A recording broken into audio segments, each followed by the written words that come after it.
was born here in Texas. Lived on the Texas coast, grew up on the Texas coast, worked on the Texas coast. There's all kinds of species that depend on the nutrition and the vegetation that we provide here in Texas. We winter so many birds down here that I can never promise anybody a limit. I can't ever even promise anybody a duck, but I can almost always promise them that they'll see a lot of waterfowl. And when I say a lot, I mean thousands. I would love to show you in the wintertime where you would have a field like this that may have 10, 12, 15,000 pintails sitting on it with sprinkled teal and mallards and gadwalls and widgeon, whatever else. And of course, the great northern spoonbill does enjoy the same habitat. We love them all. Well, where we're standing is part of the Upper Cheniere Plain of the Gulf Coast, and it's of extreme importance for wintering waterfowl. And what the community is faced with is a habitat deficit. There are thousands of acres that we lack every year to provide for our objectives for waterfowl. So currently and looking long term, what our objective is try to provide that level of habitat that they need. Research that's been done with Texas A&M in Kingsville, Bart Ballard, our very own Ty Anderson, currently a biologist for Ducks Unlimited in South Carolina. Their research showed that in this part of Texas, by the time the pintails spend their winter here and leave, there's a lot of things that don't look good for them. They have reduced body weights, lower survival rates. About every other pintail survives the winter down here. That is not good. You know, pintails really prefer shallow, sheet water kind of areas. Here on the Texas coast, most of those areas have disappeared. And the only place that really represents those kind of habitats currently are rice fields. The rice acreage has declined so heavily here in Texas from a high of 460,000 all the way down to a low of about 145,000 acres. There's just no more habitat out there. What happens to the pintails is what we can expect to happen to other migratory waterfowl. And if they're dropping off at such a rate, we need to be really concerned. We want to provide the resources for the waterfowl and the water birds of North America, and identifying what they need not only now, but what they may need in the future. Key things that really ducks need here on the Texas coast: water, food, refuge. If we have that over the landscape, ducks will continue to come to Texas, ducks will continue to be a tradition, and Ducks Unlimited can still have a presence here in Texas.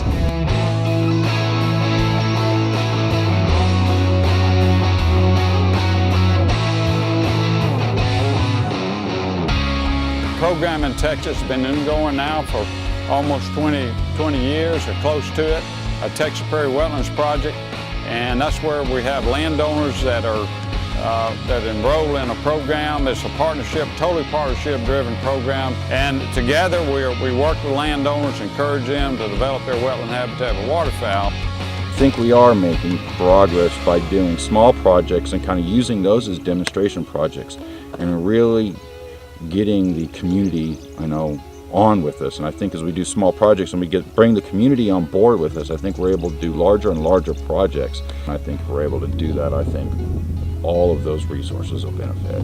Texas is 96% privately owned.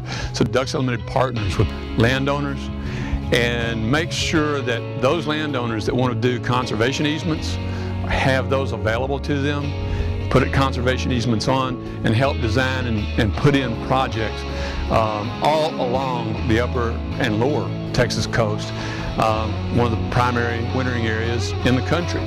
3 or 4 years ago, I was sitting there with some acres that I had visions of making into great habitat, and I didn't know where to go. But I called the guys at Ducks Unlimited, and they put together a plan for me. And I can't say thank you enough for the help that your staff, Ducks Unlimited staff, has given me in getting this place to be what I consider fairly prime habitat. And these wetlands, they're not only providing habitat, necessary habitat for waterfowl and other species, but it's also for mankind. These wetlands actually protect our inland shores from the surges from the storms when we do get those. If we didn't have these coastal wetlands, you wouldn't have Port Arthur, you wouldn't have Orange, you wouldn't have Lake Charles, you wouldn't have Biloxi, Mississippi. It's part of their life. The Cheniere Plain of the Gulf of Mexico is one of the most important parts of the country, not just because of waterfowl, but all of our fisheries. If you like oysters and crabs and shrimp, one of the most important fisheries we have in the entire United States. But as has been told over the last several years, that coastline serves as the most important buffer or storm protection or our insurance for our communities when it comes to storms that we could possibly have. We have a tremendous challenge ahead of us. If we all, as volunteers, get behind the efforts of our conservation staff and our biologists, then I think that we can make a tremendous difference and reverse the loss that we're seeing day in and day out. It's not always going to be here. Things change, and we have to be aware of those changes. And the only way to be aware of that is to be involved. And what happens if we were to just give up on this area? Oh, that's a scary thought.